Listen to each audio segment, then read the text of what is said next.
Hello children, welcome back to your channel study with Poonam ma'am. तो प्यारे बच्चों, class 6 आज हम हिस्ट्री का chapter 7 new questions and ideas means नए क्वेश्चंस, प्रश्न और विचार हम देखेंगे। तो अनघा जो है अपने स्कूल की ट्रिप से पहली बार अपनी स्कूल की ओर से पहली बार सैर पर जा रही है, स्कूल ट्रिप पर जा रही है। इसके लिए उसने क्या है, रात को पुणे महाराष्ट्र से वाराणसी उत्तर प्रदेश की ट्रेन पकड़ी। यानी पुणे कहाँ है, महाराष्ट्र में, और वाराणसी है उत्तर प्रदेश में। अब स्टेशन पर जो है अनघा को छोड़ने उसकी मम्मा आई थी। तो मम्मा ने उसके टीचर से कहा कि मैम, बच्चों को बुद्ध भगवान के बारे में बताने के साथ साथ उन्हें सारनाथ दिखाने भी जरूर ले जाइएगा। तो अब पढ़ते हैं सारनाथ के बारे में, है ना। Buddha, the story of the Buddha, क्योंकि उनसे ही रिलेटेड है ये।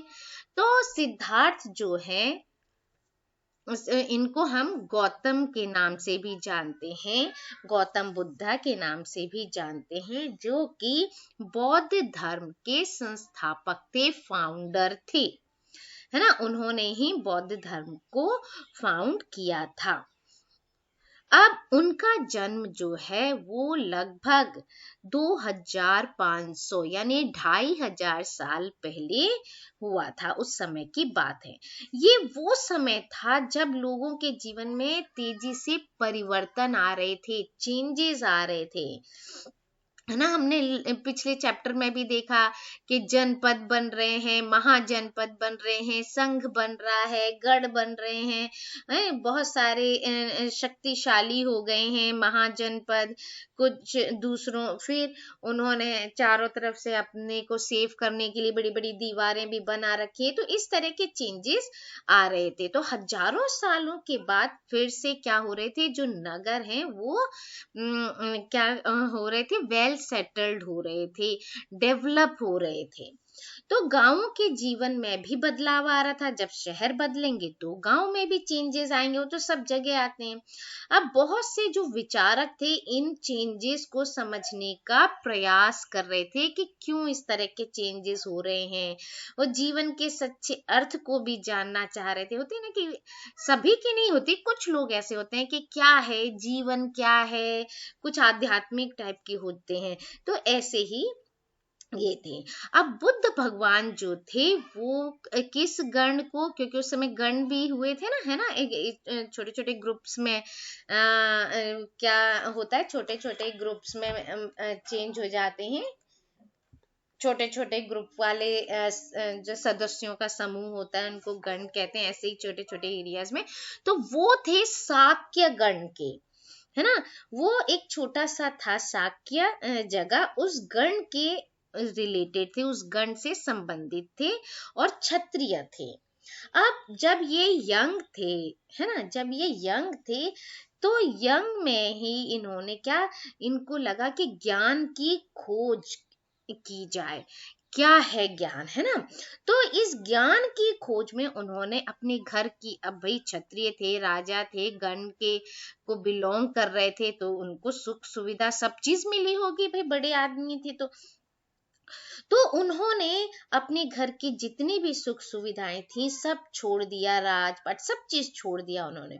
और बहुत सालों तक वो यहाँ वहाँ घूमते रहे। यहाँ वहाँ मीन्स कभी किसी साधु महात्मा के पास चले गए, जब सुना कि नहीं ये बहुत अच्छे हैं या इनके विचार बहुत अच्छे हैं, ये आपको ज्ञान देंगे, इस तरह से करते करते वो बहुत जगह इधर से उधर ज्ञान प्राप्ति के लिए घूमते रहे, है ना। विचारकों से मिलकर चर्चा करते रहे, डिस्कशन चलता रहा। और लास्ट में क्या हुआ कि ज्ञान की प्राप्ति के लिए उन्होंने खुद ही रास्ता ढूंढने का निश्चय किया। मतलब सबकी बातें उन्हें कुछ की ठीक लग रही हैं, कुछ की समझ नहीं आ रही हैं, तो इस तरह से करते उन्होंने निश्चय किया कि मैं खुद ही ढूंढूंगा। और इसके लिए वो कहाँ गए, बोध गया, जो कि बिहार में है। ठीक है। बोध गया जो कि बिहार में है, वहां पर एक पीपल के पेड़ के नीचे कई दिनों तक उन्होंने तपस्या की, तब जाकर उनको ज्ञान प्राप्त हुआ। अब इसके बाद से वे बुद्ध के रूप में जाने जाने लगे, उनको बुद्ध कहने लगे, वाइज वन। बुद्ध और द वाइज वन मतलब जो कि बहुत बुद्धिमान है और ज्ञानवान है, इस तरह से उनका नाम हो गया। वहां से यहाँ से वे वाराणसी के पास एक स्थान है सारनाथ, है ना, जहाँ उसकी मदर कह रही थी आप वहां भी ले जाइएगा। तो वाराणसी के पास ही है सारनाथ, वहां गए और वहां पर उन्होंने पहली बार उपदेश दिया। तो ये सारी चीजें नाम आपको याद रखने होंगे कि बुद्ध भगवान का पहले नाम क्या था, है ना, वो कहाँ के किस गण के से रिलेटेड थे, और कहाँ पर उनको ज्ञान प्राप्त हुआ। इस तरह के क्वेश्चंस आते हैं, किस जगह पर उन्होंने सबसे पहले उपदेश दिया। तो इस तरह के क्वेश्चन, जैसे सारनाथ है ना, पहली बार उन्होंने वहां पर उपदेश दिया, तो ये क्वेश्चंस आते हैं। तो आप इनको ढंग से रीड करिएगा, पूरा चैप्टर मैंने एक्सप्लेन कर दिया, आपको रीड करना है और आप बहुत अच्छे से सीख जाएंगे चैप्टर, ठीक है। जहां पर उन्होंने, कहां पर, सारनाथ में, जहां पर उन्होंने पहली बार उपदेश दिया, यानी अपने विचार रखे।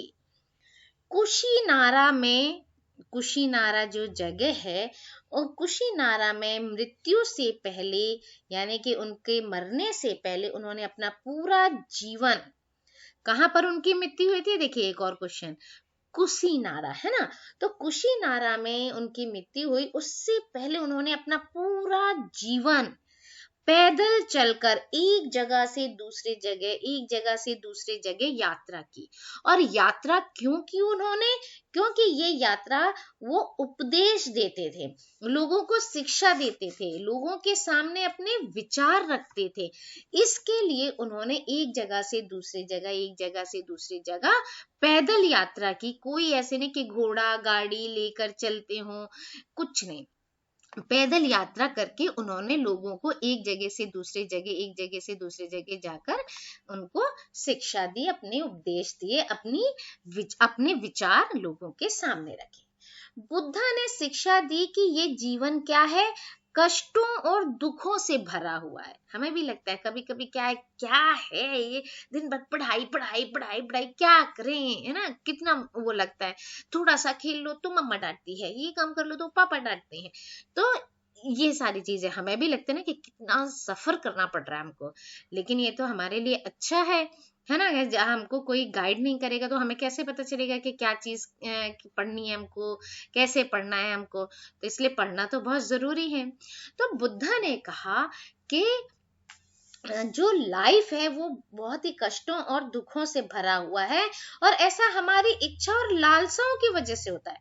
मतलब हमारी इच्छाएं इतनी ज्यादा हैं, आज हमें कोई चीज मिल गई कि आज हमने एक बॉल ले ली, तो हमारी क्या हो जाएगा, अरे बॉल तो आ गई है, इस बॉल की जगह मैं कॉर्क की बॉल ले लेता, ये प्लास्टिक बॉल की जगह या रबर की बॉल मिल जाती तो अच्छा रहता, हम क्रिकेट कितना अच्छे से खेल लेते, प्लास्टिक बॉल से मजा नहीं आता। फिर अगर कुछ करके आपने रिक्वेस्ट की, मम्मी से प्यार से बोला, और मम्मा ने कहा कि ठीक है ला देंगे, आपकी रबर बॉल भी ले आ जाएगी।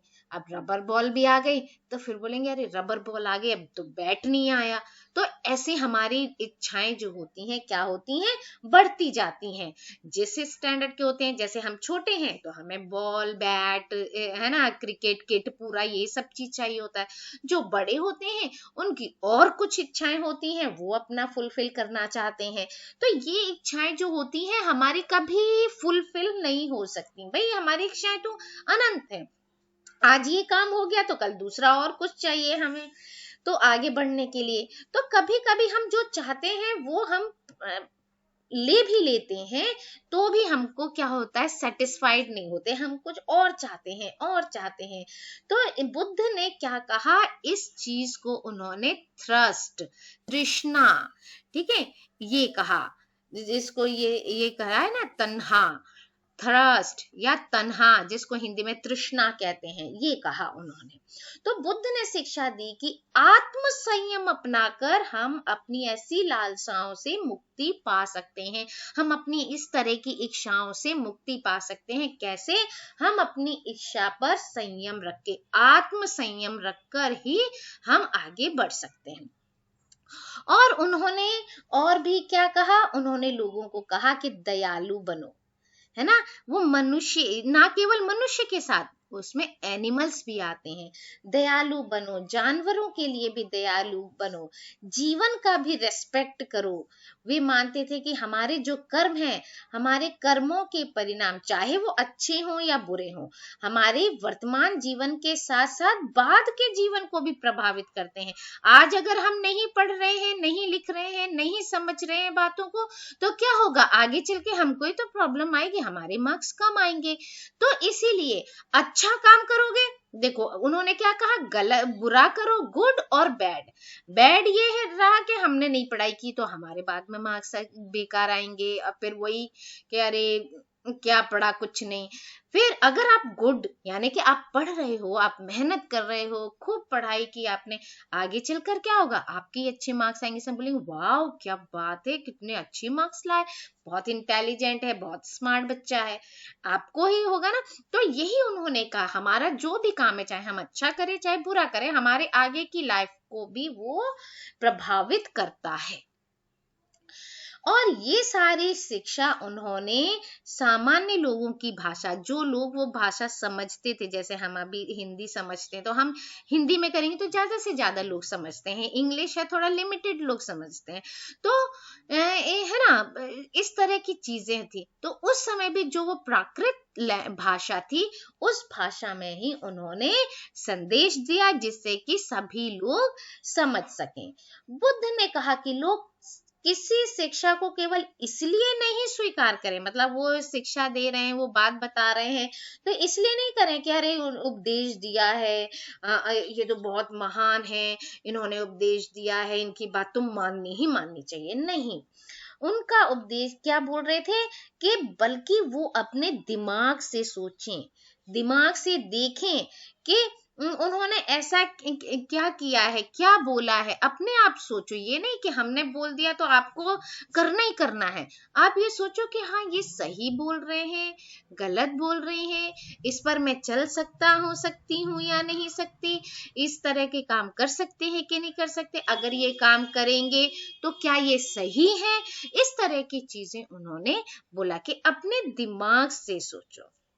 और इसी के बाद उनकी एक स्टोरी है, किशा गोमती की स्टोरी, ये आप जरूर पढ़िएगा कि कैसे बुद्ध भगवान ने उन किशा गोमती जो है, उनके दुख को, उनके कष्ट को, मतलब एग्जाम्पल देकर अपने आप ही उन्होंने किया, किशा गोमती ने कैसे किया, ये जरूर पढ़िएगा। सो इस वीडियो में इतना ही, आगे की वीडियो में हम और स्टोरी पढ़ेंगे। So thank you, like share and subscribe my channel.